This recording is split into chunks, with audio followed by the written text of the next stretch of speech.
ফাঁসির রায় দিলে তো আর হবে না, ফাঁসি দিলে তারপর আমরা বুঝবো যে এটা দেশের আইন হয়েছে। 2-1 দিনের মধ্যে যদি এই ফাঁসিটা হয় তাহলে আমরা পুরো বাংলাদেশ এখানে খুশি। ফাঁসির রায় বেশি দেরি করা যাবে না, ফাঁসি যত তাড়াতাড়ি পারবেন অত তাড়াতাড়ি দিয়ে দিবেন। দুইজনের এক লগে যদি ফাঁসি হয় আমরা দেখে অনেক শান্তি পাবো। ফাঁসি দিয়ে বাইর করছে তাইলে আমরা খুশি, এর আগে আমরা খুশি না।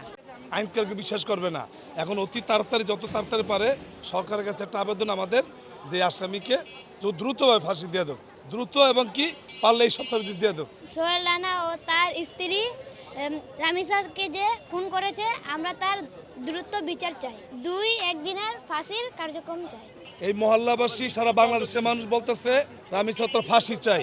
যে জায়গায় আসামি স্বীকারোক্তি দিছে সেই জায়গায় আর কি থাকে এখানে, এখন তো ফাঁসির রায়। কারণ আপনার কোর্টে যে আপনারা এটার বিচারকের কাছে ধরেন যে রামিস হত্যা তো সেই স্বীকারোক্তি দিচ্ছেই, তাই ফাঁসি দিয়ে দেন না, কারণ ফাঁসি দিয়ে দেন আপনারা। হ্যাঁ, আমরা সবাই খুশি, আলহামদুলিল্লাহ সবাই খুশি। যদি ফাঁসির হুকুম যদি প্রকাশ্য দিত আরও খুশি হইতাম। আল্লাহ রকম হইলে এটা সবাই সতর্ক হইতো, সবাই ভয় পাইতো এই ধরনের ঘটনা যে আর না হয়। 2-1 দিনের মধ্যে যদি এই ফাঁসিটা হয় তাহলে আমরা পুরো বাংলাদেশ এখানে খুশি।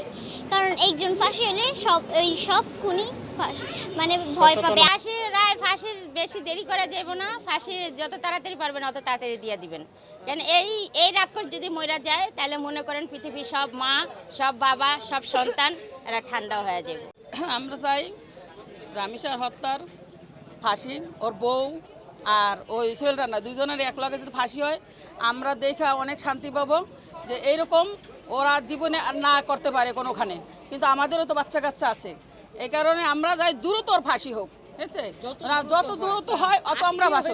আমাদের কথা হইলো কি যে ওর যত দ্রুত ফাঁসি আপনি দিব সরকার, তত দ্রুতই আমাদের মঙ্গল। 22 কোটি মানুষের আমাদের আবেদন এটাই, ওদের দুজনের যত তাড়াতাড়ি ফাঁসি, যে রায় দিছে রায় আমরা এখনও সন্তুষ্ট না। আমরা যদি না খুশি মনে ওর দেখি যে ওদের ফাঁসি হয়ে গেছে, ফাঁসি দিয়ে বাইর করছে তাইলে আমরা খুশি, এর আগে আমরা খুশি না। রামিসার হত্যার ফাঁসি চাই, অতি শীঘ্রই যাতে দিয়ে দেয়, ফাঁসি দিয়ে দেয়, তাহলে আমরা শান্তি পাবো।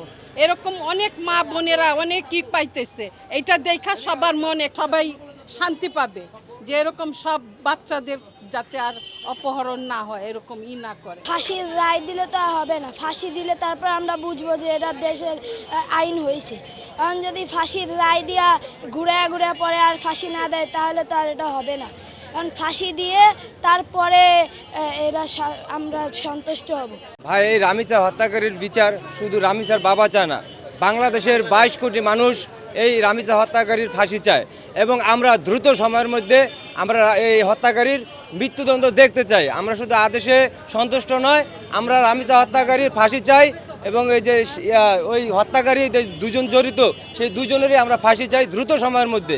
আমরা রায় পেয়ে সন্তুষ্ট নয়। আমাদের যে উপদেষ্টা সরকার থাকা অবস্থায় এই আসিয়া মামলার যদি ফিনিশিংটা দিয়ে যেতে পারতো, যদি কার্যকর করে যেত, আসিয়ার মা বাবাকে এখনও কাঠগড়া দৌড়াতে হতো না।